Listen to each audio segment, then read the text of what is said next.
অষ্টগুণ প্রসঙ্গিপজন্তি কৌলং চ প্রজ্ঞা চ প্রক্রম চ বহুভাষিতা চ দানং যথা শক্তি কৃতজ্ঞতা চ ইদং কৌল ঘট প্রায় জনি সুপর ধর্মনি ধর্মত্তনাই সাতেন ভগবান বতরিষ্যতি চতুর্বিভ্রাতি ভেদাং করিষ্যামি কলিক্ষয়াম। হিন্দুদের বেদে লেখা আছে আকাশের মালিক কে, জমিনের মালিক কে, হায়াত মউতের মালিক কে। বেদ বলেছে শোনো, ঈশ্বর সর্বস্ব জগতং ব্রহ্ম আল্লাহং জ্যেষ্ঠাং ষষ্ঠাং পূর্ণং পন্নং বরম ভরং হতারে মিন্দ্র মহাশ্বরীন্দ্রাম লা ইলাহা করোতি পাপম ইল্লু ইলহা পরম পদম। যিনি কখনো খান না, তিনি কখনো ঘুমান না, তার কোনো বিবি নাই, বাচ্চা নাই, তিনি কখনো জন্ম নেন নাই, তিনি কাউকে জন্ম দেন নাই, তিনি এক অদ্বিতীয় লা শারীকা লা, তিনার মতো মহান প্রতিপালক আর কেউ হবে না। হিন্দু ভাইরা বলে এই বিশ্ব ব্রহ্মাণ্ডের মালিক হলো ব্রহ্মা। ব্রহ্মার তো বিবি আছে, তার নাম হলো লক্ষ্মী। কেউ বলে ভগবান, ভগবানের তো বিবি আছে, তার নাম হলো ভগবতী। কেউ বলে ঈশ্বর, কেউ বলে মহেশ্বর, কেউ বলে বিষ্ণু, কেউ বলে ব্রহ্মা। আমার আল্লাহ এমন একজন আল্লাহ যার কোনো বিবি নাই, বাচ্চা নাই, তিনি কখনো সংসার করেন নাই, তিনি কখনো খান না, ঘুমান না, তিনি কখনো জন্ম নেন নাই, তিনি কাউকে জন্ম দেন নাই। আল্লাহু আহাদ, আল্লাহু সামাদ, আল্লাহু লাম ইয়ালিদ ওয়া লাম ইউলাদ। এক আল্লাহকে যদি খুঁজতে চাও দরিয়ার ঢেউ, এক আল্লাহকে খুঁজে পাবে মধুর মিষ্টিতে, এক আল্লাহর কুদরতি দেখতে পাবে এই দুধের সাদাতে, এক আল্লাহকে দেখতে পাবে নীরবে নির্জনেতে। বান্দা আকাশের দিকে চেয়ে দেখো, এক আল্লাহর কুদরত দেখতে পাবে।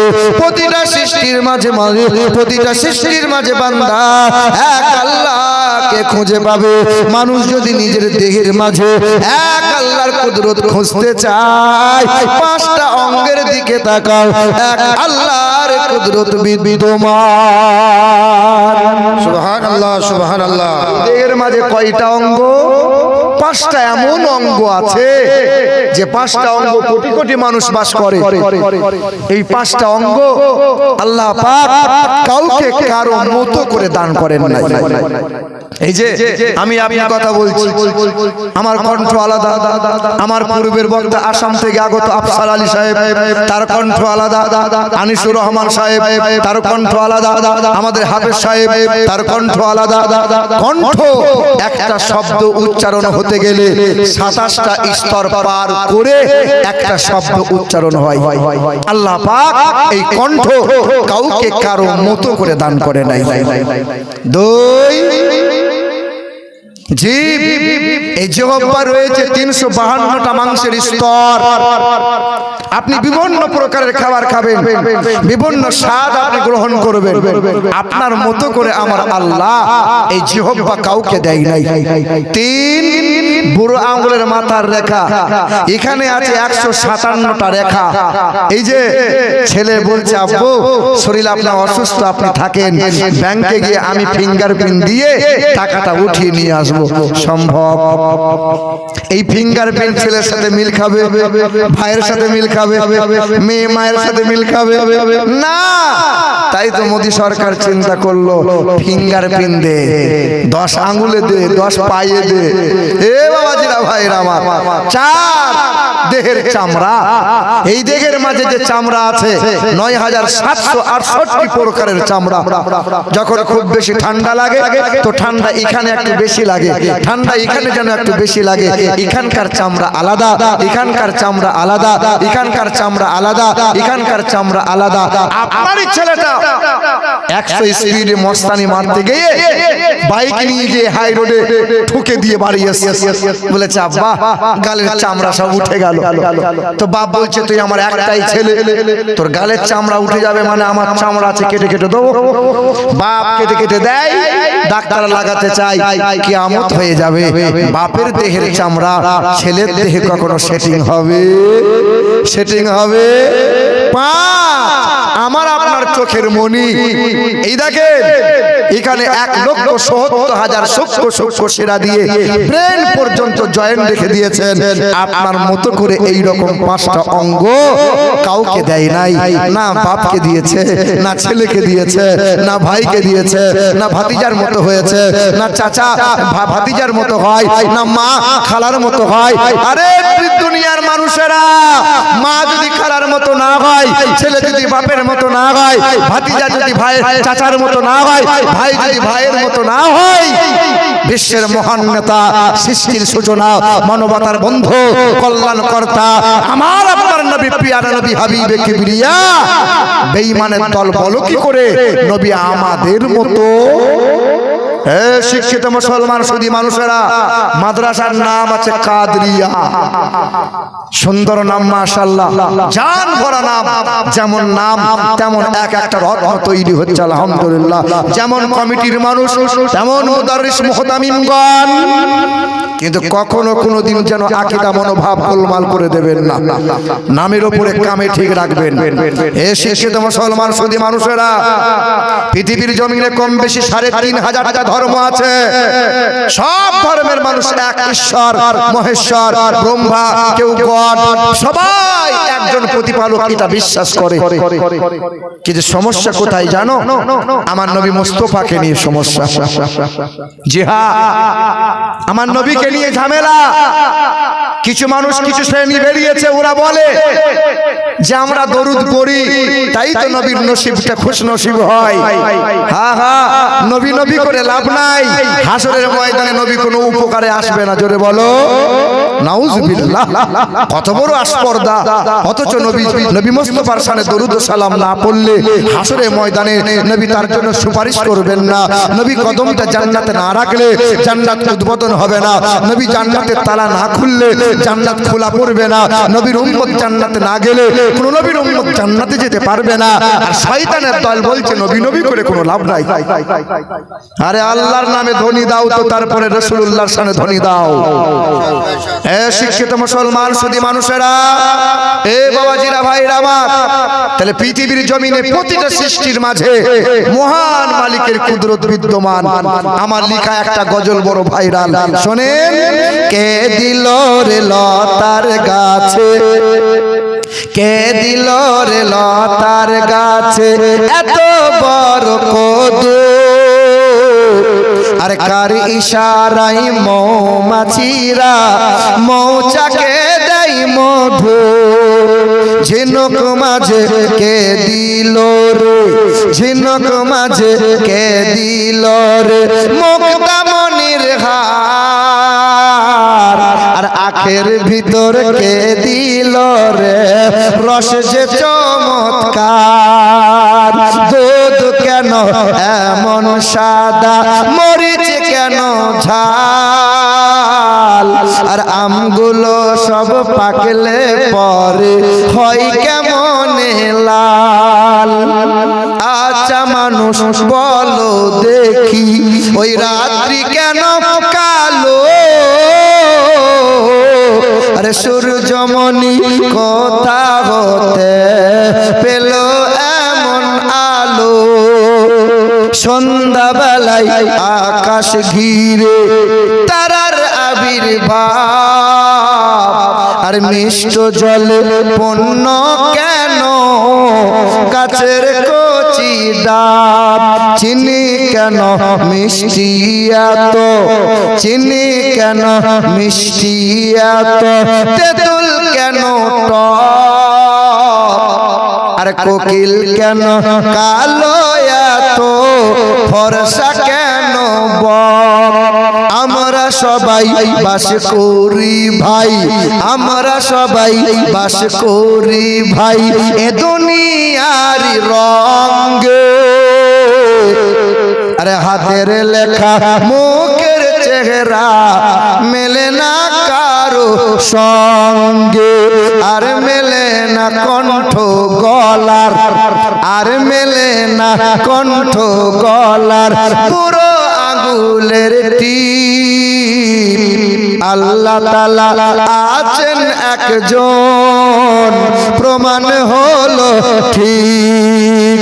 বলো লা ইলাহা ইল্লাল্লাহ, জোরে পড়ি লা ইলাহা ইল্লাল্লাহ, লা ইলাহা ইল্লাল্লাহ, লা ইলাহা ইল্লাল্লাহ মুহাম্মাদুর রাসূলুল্লাহ।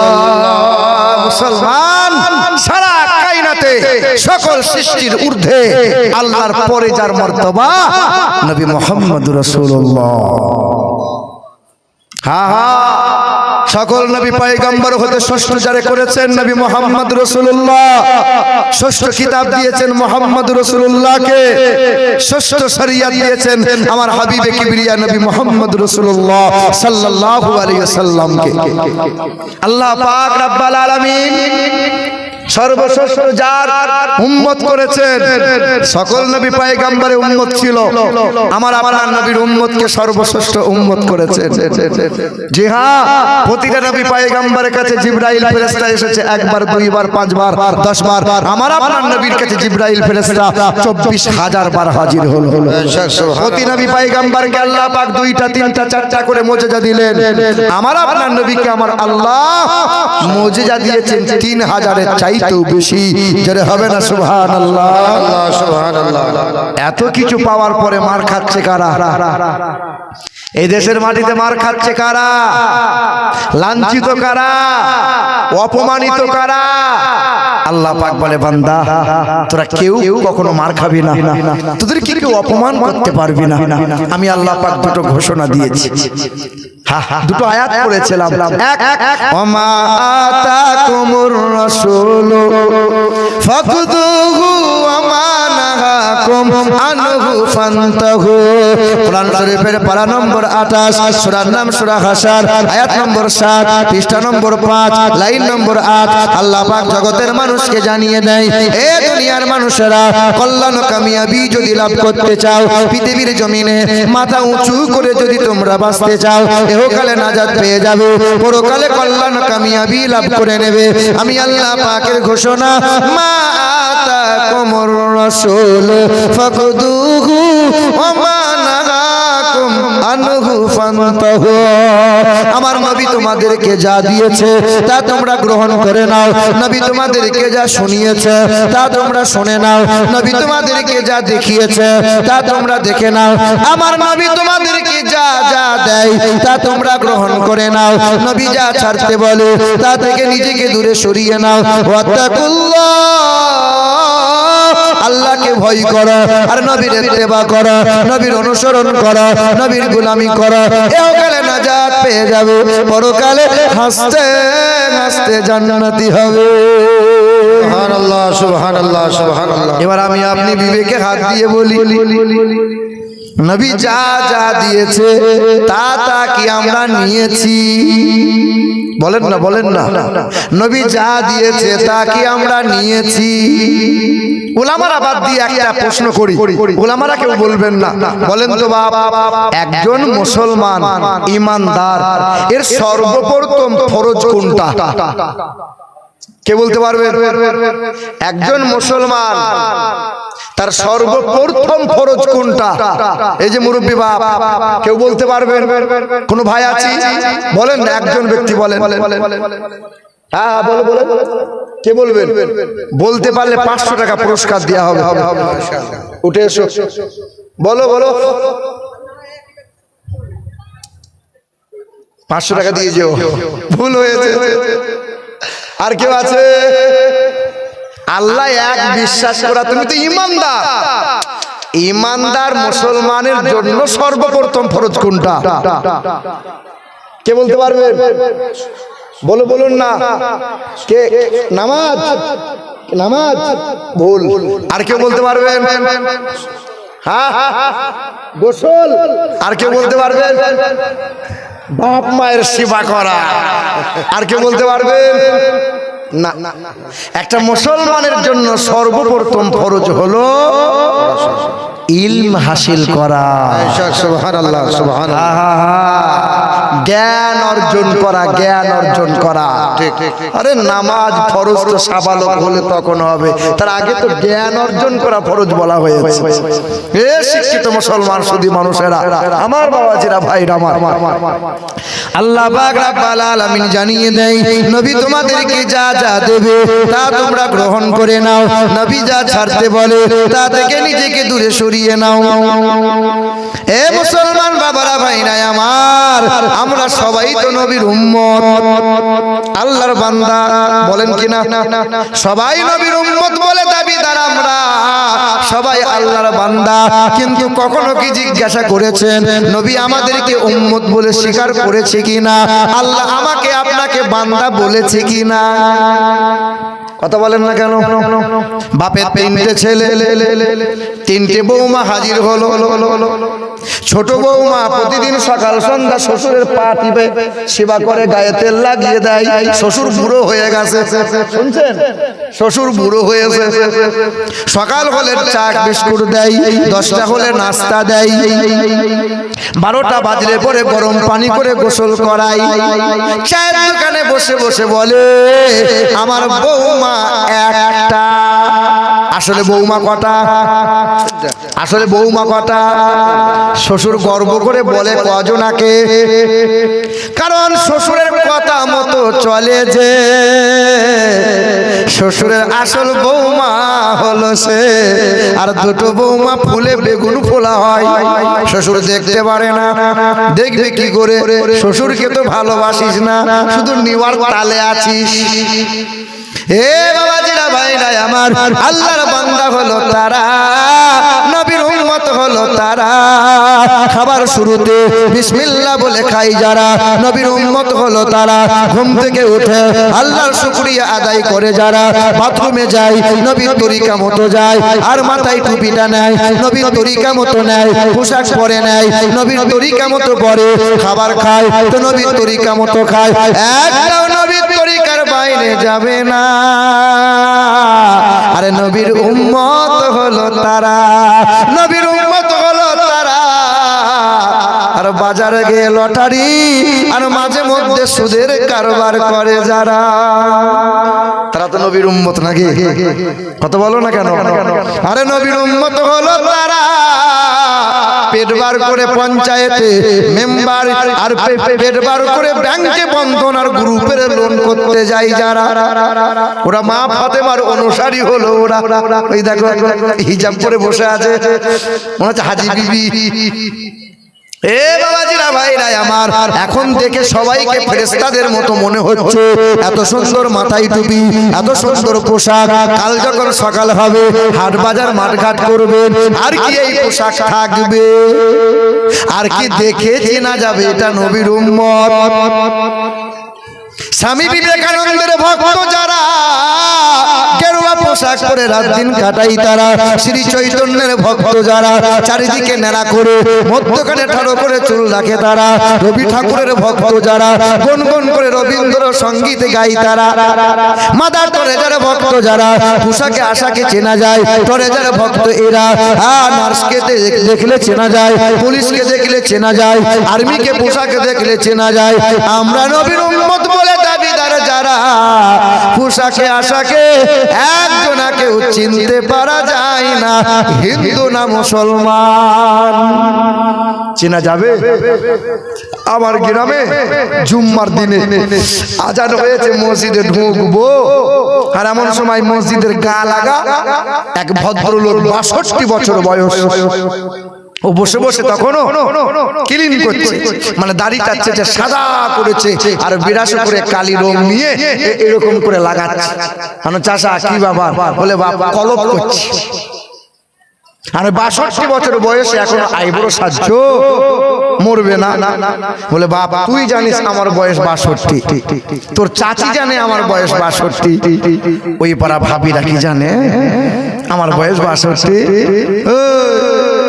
কিছু লোক আছে না নাই, ধোকা বাজলো। বয়স লুকায় চুল কলপ করে। আমার গায়ের বদর আলী সুদের টাকায় ধনী, আর সাদা চুলে কালি লাগাই শয়তানের এক খনি। আমার গায়ের বদর আলী সুদের টাকায় ধনী, আর সাদা চুলে কালি লাগাই শয়তানের এক খনি। নামাজ রোজার ধারে ধারে না মাথায় রাখে টুপি, আজও আমার হয়নি জানা মানুষ কত রূপী।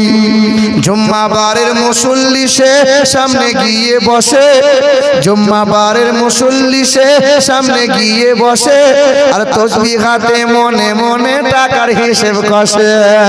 আমার গায়ের বদর আলী সুদের টাকায় ধনী, আর সাদা চুলে কালি লাগাই শয়তানের এক খনি। আপনাদের এলাকার লোক সুদ টুদ খায়, জমির আল কেটে বড় করে, সব ওলি মনে হচ্ছে তো? করে না বাপ? সুদ খায় না? আপনার গ্রামে যদি জুম্মার দিনে কোনো যুবক ছেলে মদ খেয়ে নিয়েছে, আর মদ খেয়ে যদি মসজিদে ঢুকতে চাই, ঢুকতে দেবেন? ঢুকতে দেবেন কেন? হারাম খেয়েছে, ঢুকতে দেওয়া যাবে? কেশিয়ার সেক্রেটারি মোতোয়াল্লি তখন ঘাড় ধরে বাড়িয়ে যাও। আর তোমার গ্রামে সুদখোর যে সামনে কাতারে থাকে, তোমার গ্রামের ছেলের বিয়েতে 6 লাখ টাকা নগদ নিয়েছে, পেট মোটা করে মাল ইমামের পিছনে বসে আছে। সুবহানাল্লাহ সুবহানাল্লাহ।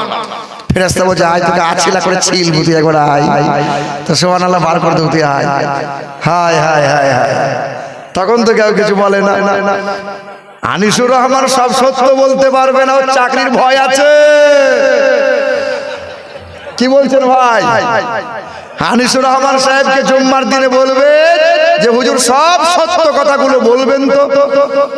হেড মৌলানা আনিসুর রহমান যদি জুম্মার দিনে দাঁড়িয়ে বলে, যারা পেট বার করে বন্ধনের লোন আনতে যায় ওই মহিলার হাতে আমি খাবার খাবো না, যারা লটারি কাটে আর জুয়ার আসরে বসে তাস খেলে আর মদ্যপান করে সুদের কারবার করে, ওদের ঘরে আমার খাবার খাওয়া যাবে না, ওই খাবার খেলে দোয়া করলে আল্লাহ যে দোয়া কবুল করবে না। ইমাম সাহেব, হাফেজ সাহেব, মৌলানা সাহেব যদি বলে দেয়, তো কেশিয়ার বলো মোতোয়াল্লি বলো ছুটে এসে বলবে হুজুর যতদিন চাকরি হলো আলহামদুলিল্লাহ, কাল সকালে গুটি গাটি নিয়ে বাড়ি যান, চাকরি আর থাকবে না। কি হবে বেঁচে থেকে, কি হবে বেঁচে থেকে অযথা বিদ্যা শিখে যদি না করতে পারো শোষণবিহীন সমাজটাকে? কি হবে আলেম হয়ে ইমাম সেজে সমাজেতে, কি হবে আলেম হয়ে ইমাম সেজে সমাজেতে যদি বড় সত্য কথা উচ্চ স্বরে না বলিতে? চাকরির ভয় করো যদি ছেড়ে দাও ইমামতি, কি হবে ধোঁকা দিয়ে নবীজিকে, কি হবে ধোঁকা দিয়ে আল্লাহকে? কি হবে বেঁচে থেকে অযথা বিদ্যা শিখে যদি না করতে পারো শোষণবিহীন সমাজটাকে? কি হবে নামাজ রোজা ইমানদারের বড়াই করে? কি হবে নামাজ রোজা ইমানদারের বড়াই করে যদি ওই খোদার কোরআন পড়ে থাকে নরদামাতে? মসজিদের কোণে বসে জিকির করো যতই কোষে, মসজিদের কোণে বসে জিকির করো যতই কোষে, এইভাবে যায় না পাওয়া আল্লাহকে? কি হবে বেঁচে থেকে অযথা বিদ্যা শিখে যদি না করতে পারো শোষণবিহীন সমাজটাকে? এ মুসলমান বাবারা ভাইরা আমার, একটু ধ্যান দাও। আমার আপনার নবীকে কত মর্যাদা দিয়েছেন। ওই যে গৌতম বুদ্ধ, গৌতম বুদ্ধ সাধনা করেছিল, তাদের ধর্মগ্রন্থে লেখা আছে গৌতম বুদ্ধ সাধনা করছিল, আর ওই পোকা চেনেননি? ওই পোকা গৌতম বুদ্ধকে কামড়ে কামড়ে খাচ্ছিল, খেতে খেতে কোমর পর্যন্ত খেয়ে নিল। সত্য মিথ্যা তারা জানে। ওই গৌতম বুদ্ধ অসুস্থ হয়ে গেল, না জানি আর বেশি দিন বাঁচবে না। হাজার হাজার শিষ্যরা সামনে এলো, শিষ্যদের মধ্য থেকে ভক্তরা বলল, ও গুরুজি, আজ আপনি আপনি বেঁচে আছেন, কাল আপনি থাকবেন না। যখন আপনি মারা যাবেন, ধর্মগুরু বলে কাকে মানবো আমরা? ধর্মের বাণী কেমনে কোথায় শুনবো আমরা? গৌতম বুদ্ধ বলেছিলেন, I am not first Buddha, আমি প্রথম বুদ্ধ নয়, আমার পরে পৃথিবীতে একটা বুদ্ধ আসবে। শিষ্যরা বলেছিল, গুরুজি ওই বুদ্ধকে চিনবো কেমন করে? গৌতম বুদ্ধ বলেছিলেন, এ আমার ভক্তরা, the name whose first letter will be M and the last letter will be D, যে নামের প্রথম অক্ষর হবে M, শেষের অক্ষর হবে D, যিনি জীবনে কখনো কোনোদিন একটা মিথ্যা কথা বলবেন না, যিনি জীবনে কখনো কোনোদিন জবান বা হাত দিয়ে কোনো মানব অথবা দানবের সঙ্গে দুর্ব্যবহার করবেন না। তার নাম হবে মৈত্র, তার বাবার নাম হবে বিষ্ণু যশা, তার মায়ের নাম হবে সুমতি, তার নাম হবে নারাশংসা, তিনি হবেন মুহাম্মদুর রাসূলুল্লাহ। সুবহানাল্লাহ সুবহানাল্লাহ। এ বাবাজিরা, ভাইরা আমার, ও সোনামণি মা বোনেরা, আল্লাহ পাক রব্বুল আলামিন জানিয়ে দিলেন, ওয়াতাসিমু বিহাবলিল্লাহ জামিআন ওয়া লা তাফাররাকু। আল্লাহ পাকের দুই ঘোষণা, এক হলো মুহাম্মদুর রাসূলুল্লাহ, দ্বিতীয় হলো কালামুল্লাহ।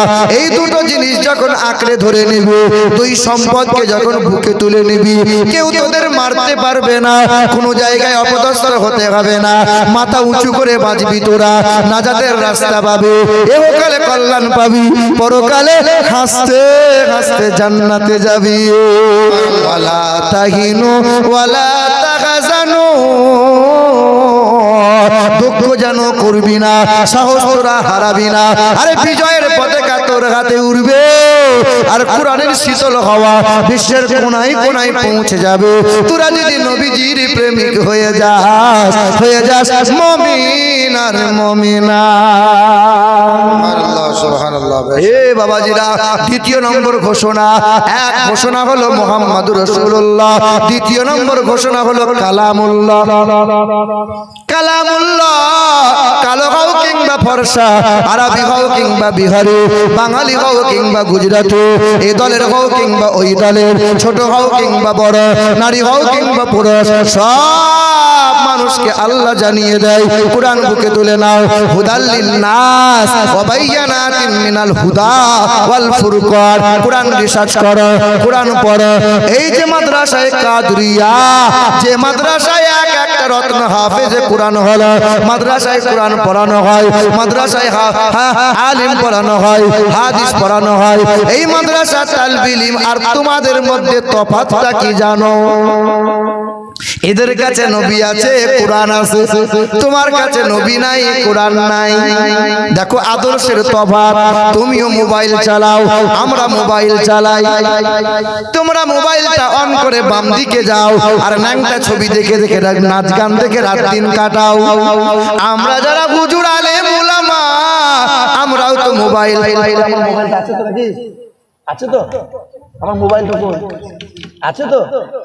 এ বাবাজিরা, ভাইরা আমার, ও সোনামণি মা বোনেরা, সোনার টুকরো বন্ধুরা, আলেম ওলামারা যখন মোবাইল চালায়, ডান দিকে যায়, কোরআন পড়ে, তাফসীর পড়ে, শানে নজুল পড়ে, ভালো ভালো ওয়াজিনদের ওয়াজ শুনে শুনে রাত দিন কাটায়। তোমার নওজোয়ান যুবক ছেলেটা রাত একটা না বাজলে বিছানায় গা রাখবে না, পিঠ দেয় না।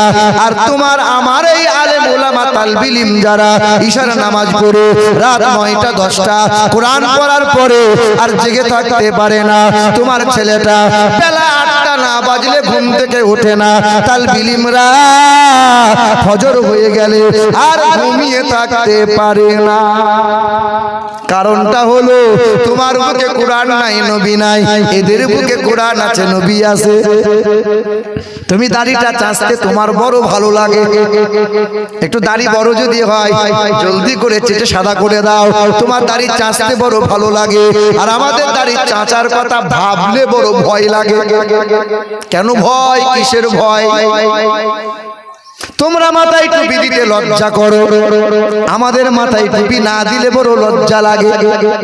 তোমরা লম্বা পোশাক পরতে লজ্জা করো, আর আমরা লম্বা পোশাক যদি না পরি আমাদের বড় শরম লাগে। কারণটা কি জানো বাবা? কারণ হলো এটাই, তোমার বুকে কোরআন নাই, নবী নাই, আমাদের বুকে কোরআন আছে, নবী আছে।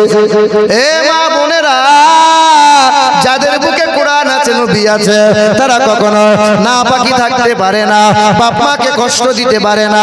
কোরআন নবী থাকার কারণে তারা সুদের কারবার করতে পারে না। মাইক চালে এলাকার যত হাফেজ মাওলানা আছে, একটা হাফেজ সাহেবকে দেখিয়ে দাও, একটা মৌলানা সাহেবকে দেখিয়ে দাও, বাপ মাকে খেতে দেয় নাই। একটা মৌলানা সাহেবকে দেখিয়ে দাও, বিয়ে করার সময় ফোন নিয়েছে। একটা মৌলানাকে দেখিয়ে দাও, সুদের কারবার করেছে। একটা মৌলানাকে দেখিয়ে দাও, মাইনে কম, অভাবের কারণে বউটা বন্ধনে লোন আনতে গেছে। দেখাও, ইমামদের বেতন কম হতে পারে, কিন্তু রাজার হালতে খাই ইরা। কারণ বুকে নবী আছে, কোরআন আছে, কখনো রুজিতে অভাব হয় না। সুবহানাল্লাহ, সুবহানাল্লাহ। আপনাদের এলাকায় তো মৌলভী সাহেবদের বেতন বোধহয় 15-20 হাজার টাকা হয়েছে, হয়েছে না হয়নি? আনিসুর রহমান সাহেব সত্যি করে বলেন, বেতন কত হয়েছে এখন? 15,000 হয়েছে? হয়নি। 10,000 টেনে হেঁচড়ে হয়েছে, কপাল ভালো বলে হয়েছে। বেশিরভাগ জায়গাতে 5,000, 6,000, 4,000। ওই মৌলবীরা খেতে পায় না, খেতে পাবে 4,000 টাকা? একবারও চিন্তা করে না। আমার গ্রামে 4 বছর কেশিয়ার, এখানকার কেশিয়ারকে বলি নাই, রাগ করিয়েন না, আমার গ্রামে মসজিদের কেশিয়ার বাবু 4 বছর কেশিয়ারগিরি করার পরে গ্রামের লোক ডেকে বলছে, শোনো, 2,86,000 টাকা আয় করে দেখালাম, এই দেখো।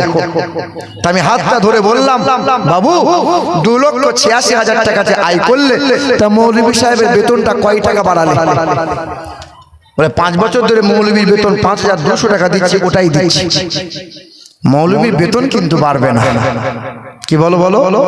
হ্যাঁ, মা মারিয়াম, জাকারিয়া নবী মা মারিয়ামকে বদ্ধ করে তালা মেরে দিয়েছিল। কোরআন বলে, ক্বালা ইয়া মারিয়ামু আন্না লাকি হাযা।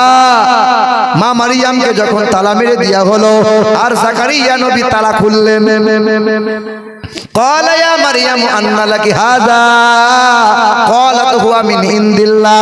জাকারিয়া নবী জিজ্ঞাসা করছেন, তুমি কেমনে খাবার পাও? কে তোমাকে খাবার দেয়?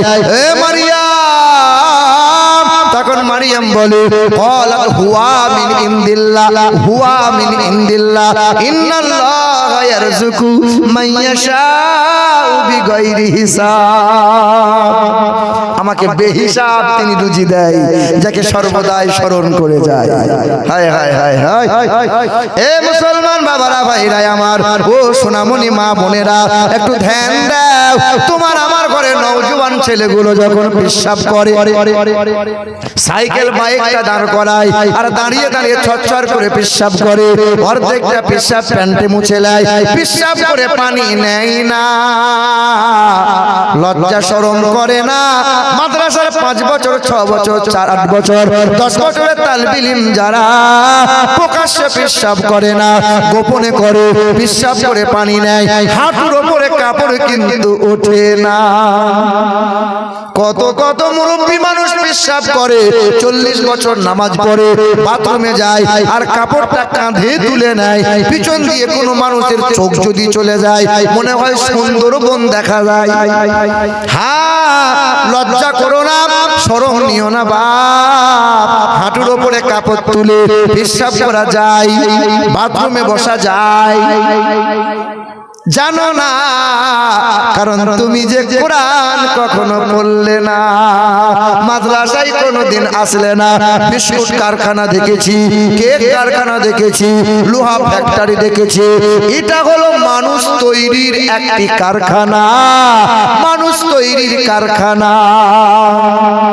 আমি যখন ছোট ছিলাম না, তো আমার গ্রামে যারা দাদু হয়, দাদু তো তারা আমাকে ঠাট্টা করে বলতো, হ্যাঁ রে মৌলবি হবি? আর হ্যাঁ দাদু মৌলবি হব। তোরা হাফেজ মৌলবি হয়ে কি করে বাবু খাবি? এই তো মৌলবিতে যা 3,000 2,000 টাকা বেতন, বিয়ে করবি, বউ কি খাওয়াবি? ঠাট্টা করতো। আর আজকে দেশি মুরগির রান, কলচে ভুনা, মাছের মাথা ভাজা। এখন শুধু মনে মনে ভাবি আল্লাহ কি করে খাবো। খাওয়ানোর মালিক কে? আল্লাহ। বলো বলো, মৌলবীদের বেতন কম হতে পারে, কিন্তু মৌলবী যে আতর সুগন্ধ ব্যবহার করার বাপের ক্ষমতা নাই। কি বলছে বলো? মাস্টার যতদিন চাকরি আছে স্যার স্যার সবাই করবে। মাস্টারের বয়স হয়ে গেছে, চাকরি নাই, বউ মানে না, পাড়ার লোক সম্মান করে না। কিন্তু আলেম উলামার যত বয়স হবে আল্লাহ তার ইজ্জতের দরজা তত বুলন্দ করে দেবে। আলেম উলামা যত মুরব্বী হবে তত তার সম্মানকে আল্লাহ বাড়িয়ে বাড়িয়ে বাড়িয়ে বাড়িয়ে দেবে। এ মুসলমান বাবারা, ভাইরা আমার, পৃথিবীর জমিনে এই কোরআন, কোরআনের দুশমনী তো কম নাই।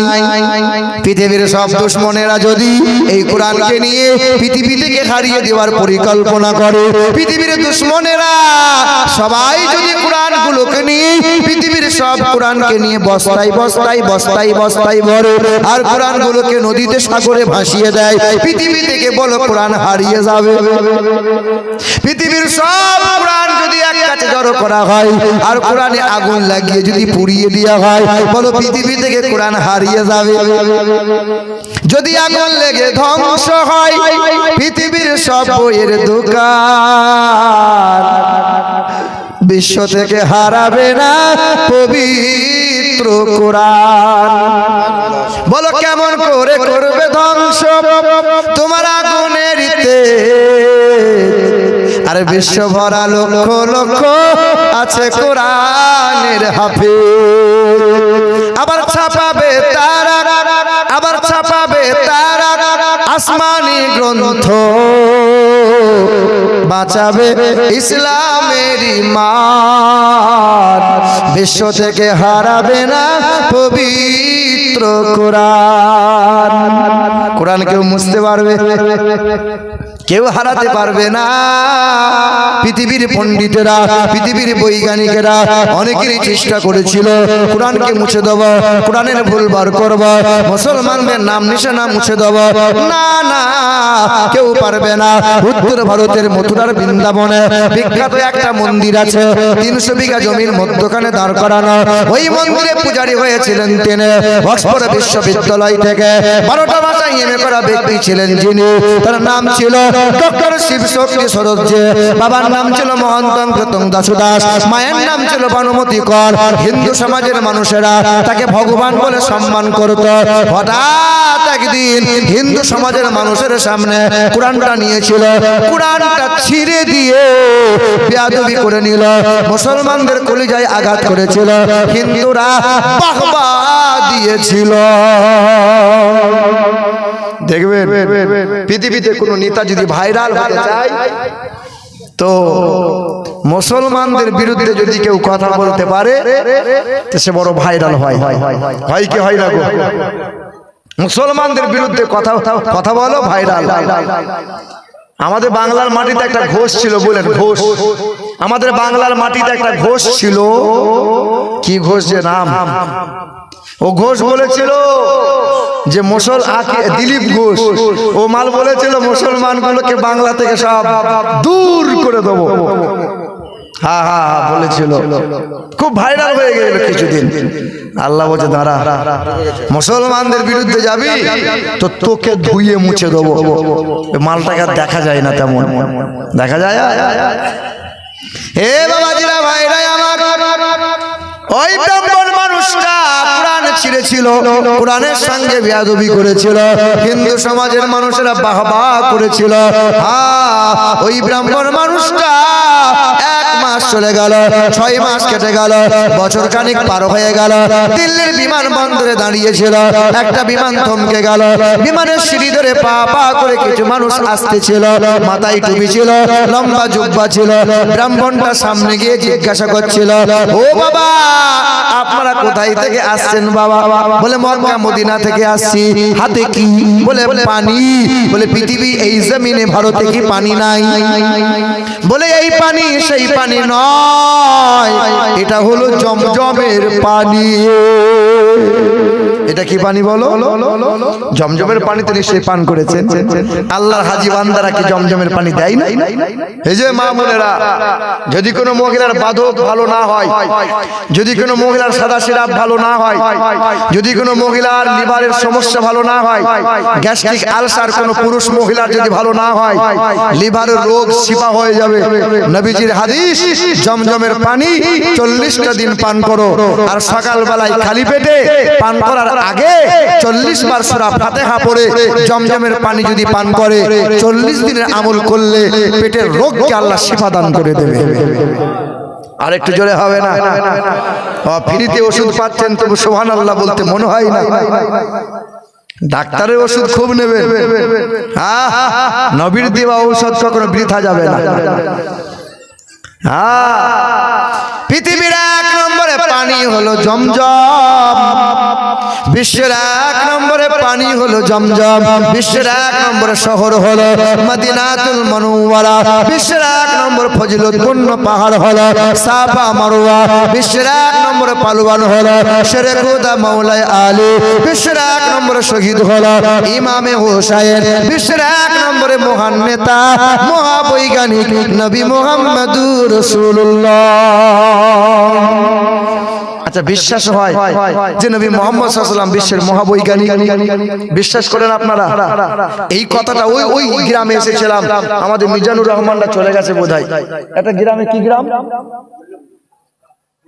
ধনীপুর, ওখানে এসেছিলাম আমি একবার, এই কথাটাই বলেছিলাম যে নবী মুহাম্মদ সাল্লাল্লাহু আলাইহি ওয়াসাল্লাম বিশ্বের মহাবৈজ্ঞানিক।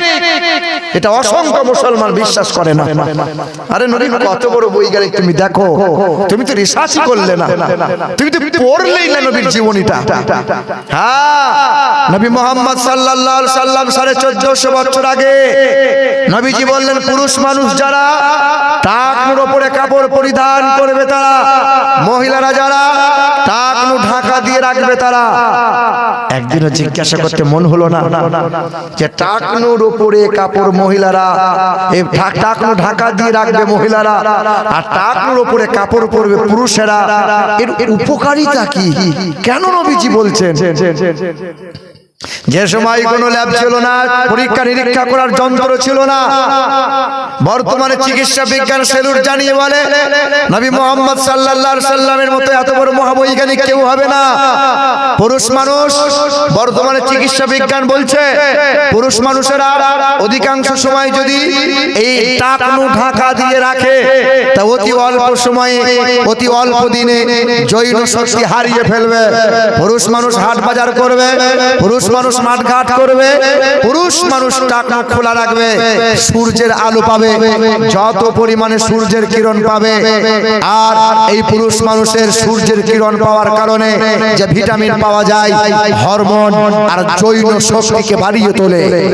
মহিলারা টাকনু ঢাকা দিয়ে রাখবে, মাঠ ঘাট করবে না, হাজার বাজার যাবে না, পা খোলা রাখবে না, অপরকে দেখাবে না, ঢাকা দিয়ে রাখবে তারা। মহিলাদের জন্য সূর্যের আলো দরকার হয় না। ওই ভিটামিন যদি পূর্ণ করতে চাই, নবী বলেছেন সোনা ব্যবহার করবে মহিলারা। সোনা ব্যবহার করবে কারা? মহিলারা। সোনা নামক ধাতুতে যে ভিটামিন পাওয়া যায়, মহিলাদের ওই ভিটামিন তাহার দেহ পূর্ণ হয়ে যায়। সোনা পড়বে কারা? কথা বলে না কেন? শ্বশুরের দেওয়া 4টে আংটি পড়েছে, শ্বশুরের দেওয়া গলায় একটা মালা পড়েছে, দিয়ে বিয়ের পিড়িতে মুখে রুমাল দিয়ে এইরকম ঢং করে বসেছে। বলেন বলেন না, বসে কি বসে না বলেন? তোমাদের এই দিককার ছেলেরা বোধহয় বসে না। এইরকম কপালে দিয়ে ফুটকুড়ি সাদা সাদা দিয়েছে, আর বগল পর্যন্ত মেহেদি লাগিয়েছে। এই মেহেদি লাগাবে কারা? কারা মেহেদি লাগাবে? বিয়ের দিনে মেহেদি তুমি লাগাচ্ছ কেন? ঈদে বকরা ঈদে কেন মেহেদি লাগাও? শুনুন, সোনা ব্যবহার করবে মহিলারা। এ মাল বিয়ের দিনে শ্বশুরের দেওয়া মাল পেয়েছে, শ্বশুর দিয়েছে, শ্বশুরের দেওয়া মাল দিয়ে মুখেরও মাল দিয়ে বসে আছে। শাশুড়ি মা উঁকি মেরে দেখছে, এ আমার জামাই তো বড় হুজুর গো, সাংঘাতিক হুজুর, পাহাড় নড়ে কিন্তু মুখের রুমাল নড়ে না। কি বলছো বলো? একজন চাচা বলছে, বাপ সালাম দে, সালাম, আসসালামু আলাইকুম। বলো না মুখে রুমাল দেয় কি দেয় না। পরের দিন শাশুড়ি জিজ্ঞাসা করছে, হ্যাঁ মা আমার জামাই কই রে? বলে ওই তো আন্ডার প্যান্ট পরে ঘুরে বেড়াচ্ছে।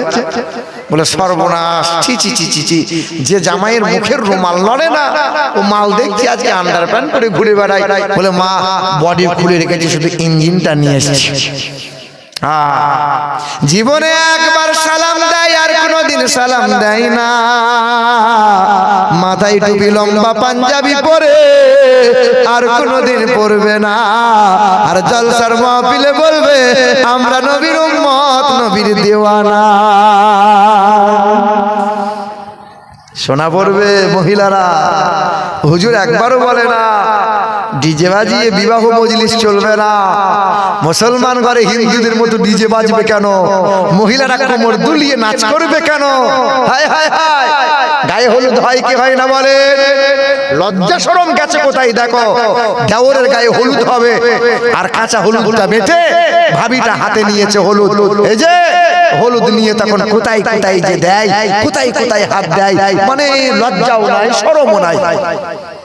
বলো বলো বলো, সাহাবায়ে কেরাম নিজের বিবিদের নাম বলতেন না। আর এখন ওই বিয়ে করে নিয়ে এসছে আর 6টা বন্ধুকে বলেছে তোর আগে বাসর ঘরে ঢোক, তারপর আমি ঢুকবো। সারা রাত হচ্ছে সব বন্ধুরা মিলে, আর বউয়ের গলায় এরকম হাতটা ধরে এরকম করে ছবি তুলেছে, ফেসবুকে ছেড়ে দিয়ে বলছে দেখ আমার মালটা, দেখ দেখ দেখ। রাষ্ট্রীয় সম্পদ মনে হচ্ছে। লজ্জা আছে, লজ্জা আছে, শরম আছে, একটু একটু হায়া বলে কিছু আছে। লজ্জা শরম শেষ করে দিলে তোমরা। একটু শরম করো, একটু হায়া করো। তুমি যে মুসলমান, তুমি তো মুসলমান, তুমি তো অমুসলিম নও, খ্রিস্টান নও, তুমি তো সাঁওতাল আদিবাসী নও, মুসলমান। শোনা টুকরো বন্ধুরা, এ বাবাজিরা ভাইরা আমার, একবারও হুজুর বলে না যে এ মাল না খুললে তোমার বিয়ে পড়ানো যাবে না। আর বাপ 8 লাখ টাকা, এই যে 8 লাখ টাকা নগদ নিয়েছে, 12 ভরি সোনা নিয়েছে, 300 বরযাত্রী গলা পর্যন্ত উপর হয়ে খেয়েছে। মেয়ের বাপের তো পাঁজর বেরিয়ে গেছে, 2 বিঘা জমি ছিল বন্ধক দিতে হয়েছে। এ মাল এত খায়, এত নষ্ট করে, আর হায়ার করে একটা মৌলবি নিয়ে এসছে। তখন ছেলের বাপ বলছে হুজুর এমন করে বিয়েটা পড়াবেন আমি পার হয়ে যাই, আমার ছেলে ওই জন্য উদ্ধার হয়ে যায়। মৌলবি জানে 8 লাখ টাকা নিয়েছে, 12 ভরি সোনা নিয়েছে। তখন মৌলবি দোয়া করছে, রব্বানা জালামনা জালামনা। ফেরেশতা বলছে জালামনা করবি না। এ মৌলবি তোর ছাল ছাড়িয়ে কাঁচা লঙ্কা দগড়ে দেবো, তোকেও ছাড়বো না, আর ছেলের বাপকেও সহজে ছাড় পাবে না। গরিবের ঘরে মিলাদ ছোট হয়, আর বড় লোকের ঘরে দোয়াটা একটু বড় হয়। কেন হবে না বলো তো? ওর মাল ভালো, দেবে ভালো, পার্টি ভালো। আমাকে বলছে হুজুর একটু দোয়া করে দেবেন। কেন রে? বলে আমি একটা লটারির দোকান করেছি, ইলাহি ভরসা লটারির দোকান, একটু ফাতেহা করে দিয়ে আসবেন। আর তুইও জাহান্নামে যাবি, আমিও জাহান্নামে যাবো। এদিকে ছেলেরা লটারি কাটে গো, লটারি কাটে কাটে কাটে। একটা নওজোয়ান যুবক ছেলে আমার এলাকার, বুঝলেন, প্রতিদিন সকাল হয় আর বলে খবরের কাগজটা দাও তো। আমি মনে মনে চিন্তা করি দেশ বিদেশের খুব খবর রাখে বাবু, ছেলেটা খুব ভালো ছেলে। ও বাবা, প্রতিদিন খবরে কাগজ দেখে, শেষের পাতায় গিয়ে শুধু নম্বর মিলাই, নম্বর মিলাই, নম্বর লাগে না, নম্বর লাগে না। যে মাদ্রাসায় এসে বলছে হুজুর দোয়া করে দেন, নম্বরটা লাগছে না।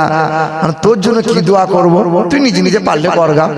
তো ও মাল কি করেছে, মসজিদের সামনে গিয়ে সালাম দিয়েছে, মসজিদে এরকম করে সালাম টালাম দিয়ে তখন বলছে আল্লাহ তোমার মসজিদে এসছি গো আল্লাহ, একবার যদি একটা দাগ লেগে যায়, 1 লাখ যদি হয়ে যায়, অর্ধেক তোমাকে দেবো, অর্ধেক আমি লব, আমি বেঈমানি করবো না। 4 মাস পরে হ্যাঁ 50,000 লেগেছে।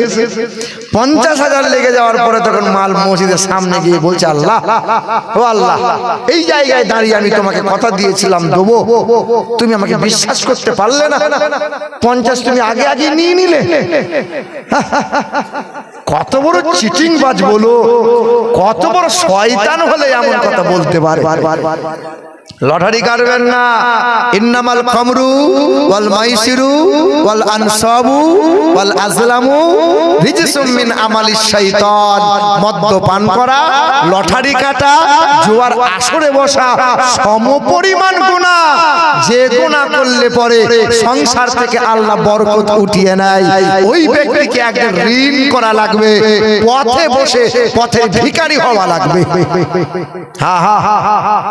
লটারি কাটবেন না, যুবক পায়ে হাত রেখে বলছি তোমাদের, জুয়ার আসরে বসো না, হারাম জিনিস তোমরা খেও না। মুসলমান বাবারা, ভাইরা আমার, এ নওজোয়ান যুবকেরা, এ আমার মা বোনেরা, তাকিয়ে তাকিয়ে দেখছো 5টা সন্তানের মাথায় পাক দেওয়া হয়েছে। তোমাদের মতো কত মা 5 বেলা নামাজ পড়ে, তাহাজ্জুদের নামাজ পড়ে, সন্তানগুলো নেককার বানিয়েছে।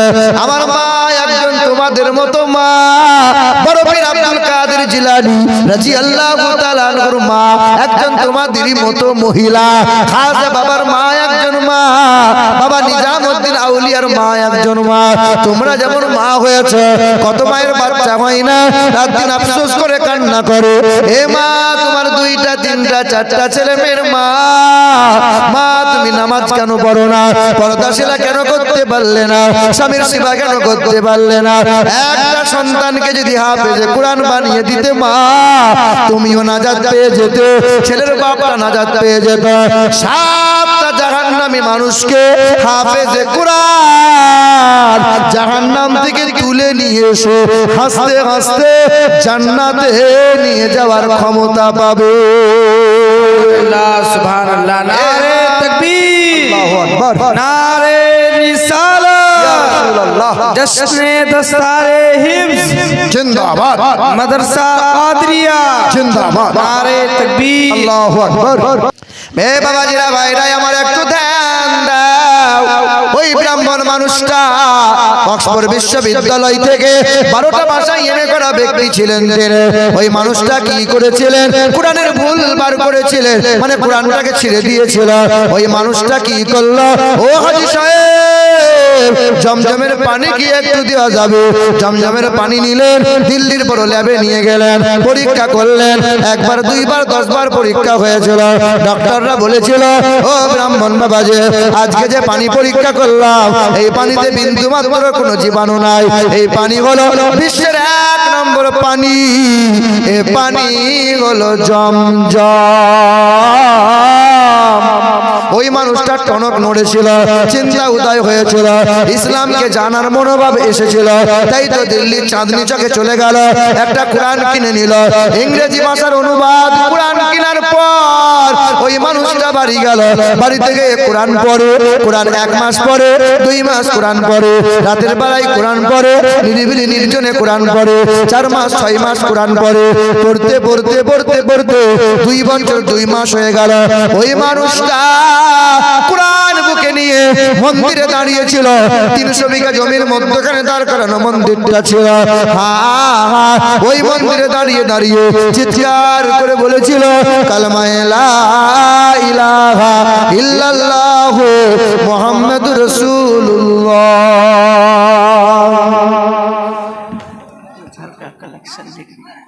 এ বাবাজিরা, ভাইরা আমার, ও সোনামণি মা বোনেরা, পৃথিবীর জমিনে এই কোরআনের ভুল বার করতে গিয়ে কত মানুষ কোরআন বুকে তুলে নিল, কালেমা পড়ে ইমানদার হয়ে গেল।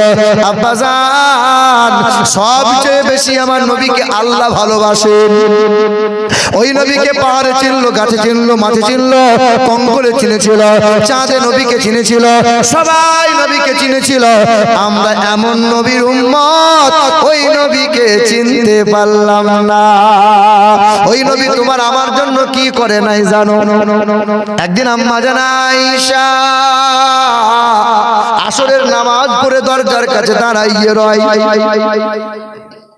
নবীর জন্য ইন্তজার করছেন। নবী মসজিদে গেছে, মসজিদ থেকে নবী বাড়ি আসবেন, নবীকে দাঁড়াইয়ে সালাম জানাবো। নবী আসেন না, মাগরিবের ওয়াক্ত হয়ে গেল। আম্মা জান আয়েশা দৌড়ে বাড়ি গেলেন, বিলাল আজান দিয়ে দিল। আম্মা জান আয়েশা মাগরিবের নামাজটা পড়ে নিলেন। পা পা করে ছুটে এসে মাগরিবের নামাজ বাদ আম্মা জান আয়েশা দাঁড়িয়ে রয়। নবী আমার মসজিদ থেকে পা পা করে আসতেছেন। নবীকে দেখার পরে দাঁড়াইয়ে দাঁড়াইয়ে নবীকে সালাম জানাই, আসসালামু আলাইকা ইয়া রাসূলুল্লাহ, আসসালামু আলাইকা ইয়া হাবিবাল্লাহ। নবীজির কদমটা থমকে গেল। সালামের জবাব দিয়ে বলে, কে? বিবি আয়েশা ডাক দিয়েছে। নবী বলেন, আয়েশা কি মনে করে সালাম জানাও? আল্লাহ রাসূলকে বলেন, ইয়া রাসূলুল্লাহ, একবার যদি আমার কাছে আসতেন আমি আয়েশার বড় ভালো হতো। মনের জমানো দুটো কথা ছিল, আমি আপনাকে বলতে চাই। নবী বলছেন, আয়েশা আজ কোনো কথা শুনবো না রে আয়েশা। যেদিন তোমার ঘরে পালি হবে সেই দিন তোমার সব কথা শুনবো। আম্মা জান আয়েশা বলেন, নবী গো, আজকে কোনো সেবা করব না, আজ আপনার কোনো ভালোবাসা দেব না, আমি আয়েশা কোনো প্রেম নিবেদন করব না, আমি আয়েশা আজকে আপনার কোনো ভালোবাসা দিতে চাই না, একটা বার আপনি কাছে আসুন। নবী পা পা করে আয়েশার কাছে এলেন। আয়েশা কি বলো বলো, কি বলতে চাইছো? বলে, ইয়া রাসূলুল্লাহ, কথা দুটো বড় গোপন কথা, এমন ফাঁকা জায়গায় বলা যাবে না, একটু নিরিবিলি নির্জন জায়গায় গেলে বড় ভালো হয়। আয়েশা না, আজ আর নিরিবিলি নয়, এখানেই বলো। আম্মা জান আয়েশা বলছেন, না ইয়া রাসূলুল্লাহ, কত মানুষ চারিদিকে কান পাতিয়ে আছে, না জানি কথা শুনে নেবে, না ইয়া রাসূলুল্লাহ, না এখানে বলবো না। বিবি আয়েশা নবীর হাত দুটো ধরে আদর করে টানতে টানতে ঘরে নিয়ে গেলেন। আল্লাহ রাসূলকে দাঁড় করাইলেন। আম্মা জান আয়েশা ছুটে এসে দরজাটা বন্ধ করলেন, জানালাটা বন্ধ করে দিয়ে নবীজির সামনে দাঁড়ায় আর বুকের কাপড়টা ধীরে ধীরে সরাই। আম্মা জান আয়েশা বলেন, ইয়া রাসূলুল্লাহ, বুকের কাপড়টা সরাইতেছি, তবে আপনার কোনো ভালোবাসা আজকে দেব না, আমি আয়েশা আপনার কোনো প্রেম নিবেদন করব না, আজ আয়েশা কোনো সেবা করবে না। বিবি আয়েশা বুকের কাপড়টা খুললেন, বুকের কাপড়টা সরিয়ে নিয়ে নবীজির হাতে তুলে দিলেন। আল্লাহ নবী আমার দুই হাতে কাপড়টা তুলে নিয়ে বিবি আয়েশার কাপড়টা দেখতেছিলেন।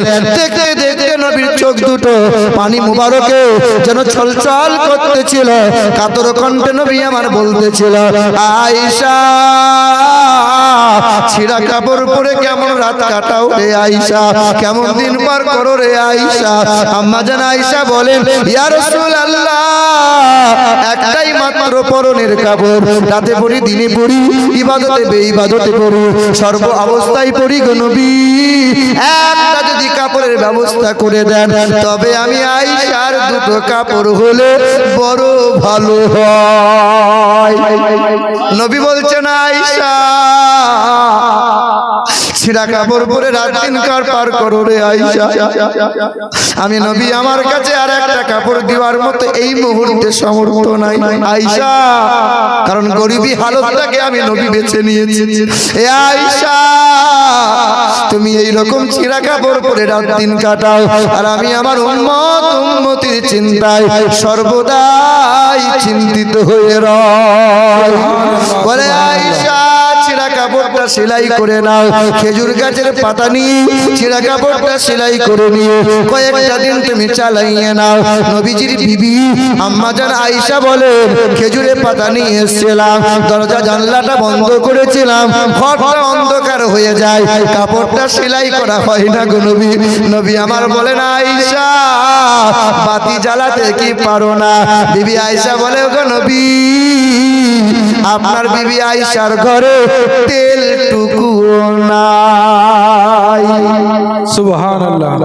নবী বলেন, আয়েশা ছিঁড়া কাপড় পরে আর অন্ধকারে রাত দিন কাটাও, আর আমি আমার এই গুনাহগার উম্মতির জন্য চিন্তিত হয়ে থাকি। আমি আমার উম্মতের জন্য আমি মক্কা আমার মাতৃভূমি, কিন্তু মক্কার বেঈমানরা গলায় গামছা দিয়েছিল, সেই দিন আমি চিৎকার করে আব্বাকে ডাকি নাই, মা বলি নাই। জানো আয়েশা, জানো আমি চিৎকার করে বলেছিলাম আমার উম্মত উম্মতির কথা। মক্কা মাতৃভূমি, মক্কা বাপদাদুর পৈতৃক ভিটা, মক্কার বেঈমানরা রাখতে দেয়নি, থাকতে দেয়নি। মক্কা থেকে মদিনায় গিয়েছিলাম 430 কিলোমিটার রাস্তা, 14 দিন পায়ে হেঁটে হেঁটে গিয়েছিলাম, কিন্তু 1 মিনিটের জন্য এই উম্মত উম্মতিকে ভুলে যাই নাই। মুসলমান বাবারা, ভাইরা আমার, এ সোনার টুকরো বন্ধুরা আমার, যে কথা বলতে চাইছিলাম, ওই ব্রাহ্মণ মানুষটা মন্দিরে দাঁড়িয়ে দাঁড়িয়ে কালেমা পড়েছিল। হাজার জনতা জিজ্ঞাসা করেছিল, হে মুসলমান বাবারা, ভাইরা আমার, যখন হাজার জনতা জিজ্ঞাসা করেছিল, ও ব্রাহ্মণ তুমি কালেমা পড়লে কেন, কোরআনটা বুকে নিয়েছো কেন বলো? বলে বেদ বললাম, রামায়ণ বললাম, মহাভারত বললাম, প্রতিটা ধর্মগ্রন্থে জানতে পারলাম নবী নবী ছাড়া নাজাতের কোনো রাস্তা নাই। অষ্টগুণ প্রসঙ্গি পর্যন্তি কৌলং চ প্রজ্ঞা চ প্রক্রম চ বহুভাষিতা চ দানং যথা শক্তি কৃতজ্ঞতা চ ইতং কৌল ঘট প্রায় জনি সুপর ধর্মনি ধর্মাত্মনাই সাধন ভগবান বতরিষ্যতি চতুর্ভিভ্রাতি ভেদাং হরিষ্যামি কলিক্ষয়াম। পৃথিবীতে আসবেন গুরু হয়ে, তবে একটা ধর্মের গুরু হয়ে নয়, তিনি হবেন জগৎ গুরু, কল্যাণ কর্তা হয়ে আসবেন। অষ্টগুণে গুণান্বিত হবেন, কখনো মিথ্যা কথা বলবেন না, আমানতের খেয়ানত করবেন না, লজ্জাশীল ব্যক্তি হবেন, মিষ্টভাষী হবেন, অল্পভাষী হবেন, কালো মানুষদের মুক্তির সূর্য হবেন, নারীর স্বাধীনতার অগ্রদূত হবেন। বলো সুবহানাল্লাহ। হে বাবাজিরা, ভাইরা আমার, পৃথিবীর জমিনে সবাই, পৃথিবীর জমিনে দুশ্মনেরা সবাই চেষ্টা করেছিল পৃথিবী থেকে কোরআন হারাবো, কিন্তু কেউ পারবে না। এই নবীর শান শৌকতকে অনেকজন ছোট করতে চেয়েছিল, কেউ পারবে না। বলেন তো বাপ, ইসলামের সবচেয়ে ক্ষতি করেছে কারা? খ্রিস্টানরা, ইহুদিরা? না না, সবচেয়ে ক্ষতি করেছে যারা নামধারী মুনাফিক মুসলমান, যারা মুনাফিক, যারা মুসলমান মুনাফিক। মাওলাই আলীকে শহীদ করল কে? মুসলমান। আব্দুর রহমান তার নাম। ইমাম হুসাইনকে শহীদ, যুদ্ধের কারবালার ময়দানে শহীদ করেছিল কারা? হিন্দুরা, খ্রিস্টানরা নয়, সব ছিল মুসলমান। তোমাকে আমাকে মরা লাগবে, মরার আগে যদি ইমানদার না হও, ইমানকে মজবুত করে যদি না নিয়ে যেতে পারো, পৃথিবীতে যেমন কল্যাণ লাভ পাবে না, কবরে গিয়েও কিন্তু মার ফসকাবে না। এটা বেঈমান ছিল, জানো? যখন ভারত, পাকিস্তান, বাংলাদেশ এক ছিল, ওই সময় এক বেঈমান আমার নবীর চরিত্র নিয়ে একটা বই লিখেছিল। বইটার নাম দিয়েছিল রঙ্গিলা রসুল। রঙ্গিলা রসুল। সালটা ছিল 1828 সাল, অনেক আগের ঘটনা। হ্যাঁ, বাংলাতে রঙ্গিলা রসুল একটা বই লিখেছিল। আর 19 বছরের একটা নওজোয়ান যুবক ছেলে, তার নাম ছিল ইলমুদ্দিন। এই ইলমুদ্দিন নওজোয়ান ছেলেটা কাঠমিস্ত্রি ছিল। মা বলেছিল খোকা বাজারে যা, মা বলেছিল খোকা বাজারে যা, হাট বাজার করে নিয়ে আয়। ছেলেটা বাজার করতে গিয়ে দেখে একটা বই বিক্রি হচ্ছে, বইটার নাম হলো রঙ্গিলা রসুল। এই 19 বছরের ইলমুদ্দিন নামক ছেলেটা রঙ্গিলা রসুল বইটা বাড়িতে কিনে নিয়ে এসেছিল। বাড়িতে কিনে নিয়ে আসার পর যখন বইটা পড়ে, দেখে বইয়ের মাঝে লেখা আছে লম্পট, নবী মুহাম্মদ চরিত্রহীন, ধরে বলো নাউজুবিল্লাহ, আর না জানি কত কত খারাপ ভাষায় আমার নবীর শানে গুস্তাখি করেছে, বেয়াদবি করেছে। ইলমুদ্দিন কি করলো? মাকে বললো, মা ও মা তুমি আমাকে বলো পৃথিবীতে সবচেয়ে বেশি মহব্বত করব কারে? বলে খোকা নবীজি নিজ পাক জবানে জানিয়ে দিয়েছেন লা ইউমিনু আহাদুকুম হাত্তা আকুনা আহাব্বা ইলাইহি মিন ওয়ালিদিহি ওয়া ওয়ালাদিহি ওয়ান নাসি আজমাইন। তোমার পিতা মাতা বাড়ি গাড়ি ধন সম্পদ সবার থেকে অধিক নবীকে মহব্বত করো। সুবহানাল্লাহ। তখন এই নওজোয়ান ছেলে এ বাবু এই তুই বস না ওরে করছি কেন তুই তো খুচ খুচ খুচ আসছি আর যাচ্ছিস। এ বাবাজিরা আমার এ সুরাট টুকরো বন্ধুরা এইদিকে লক্ষ্য করেন তো ইলমুদ্দিন 19 বছরের ছেলেটা বড় একটা ভুজালি ছুরি নিয়েছিল। যে রাজপাল যে বেঈমানটা বই লিখেছিল তার বাড়ির দরজার সামনে দাঁড়াইয়ে শত মানুষের সামনে রাজপালের বুকে এই তলোয়ারটা ভুজালিটা গেঁথে দিয়েছিল। রাজপাল হত্যা হয়ে গেল, ইলমুদ্দিন গ্রেফতার হলো, ইলমুদ্দিনকে জেলে বন্দী করে দিল। যেমন যখন জেলে বন্দী হয়ে গেল কিছুদিন পর জজকোর্টে আদালতে উঠানো হলো। ইলমুদ্দিনকে জিজ্ঞাসা করা হয়েছিল বলো ইলমুদ্দিন তুমি কি কারণে রাজপালকে হত্যা করলে বলো। তো ইলমুদ্দিন 19 বছরের এই যুবক তোমাদের মতো 19 বছরের ছেলে তুমি তো রাতের বেলায় হেডফোন কানে গুঁজে সকাল বেলায় তখনও কানে গুঁজে থাকে তোমার হেডফোন। তোমার মতো নওজোয়ান ছিল তোমার তুমি যেমন পিশাব করে পানি নাও না তোমার মতো ওই রকম নয়। সে পাক পবিত্র থাকতো। তুমি নামাজ পড়ো না সে নামাজ পড়তো। তুমি নবীর সাথে সকাল সন্ধ্যা দরুদ পড়ো না সে সকাল সন্ধ্যা দরুদ পড়তো। তুমি কুরআন পড়ো না সে সন্তান কুরআন পড়তো। আরে ইসলামের সবচেয়ে অবদান তাদের নওজোয়ান যুবক ছিল যারা জীবন আর রক্ত দিয়ে ইসলামকে সহজ করে দিয়ে গেছে। তারা ইসলামে যুবকদের অবদান সবচেয়ে বেশি। যুবকদের এ বাবা নওজোয়ান ছেলেরা শোনো একটু কোরআনটা এখন ডাউনলোড করো, বাংলায় একটু কোরআনটা পড়ো, অনুবাদগুলো পড়ো, সূরা কালামগুলো পড়ো। গ্রামে মাদ্রাসা আছে এক টাইম করে মাদ্রাসা এসে শেখো। 19 বছরের ছেলে নামাজ কাজা করে না, সকালে 100 সন্ধ্যাবেলায় 100 বার নবীজির মহব্বতে দরুদ পড়ে। নবীর প্রেমিক আশিক, নবীর সাথে গুস্তাখি করলে কলজে ছিঁড়ে নেব। হা হা নবীকে বলো বড় ভাইয়ের মতো, নবীকে বলো আমাদের মতো।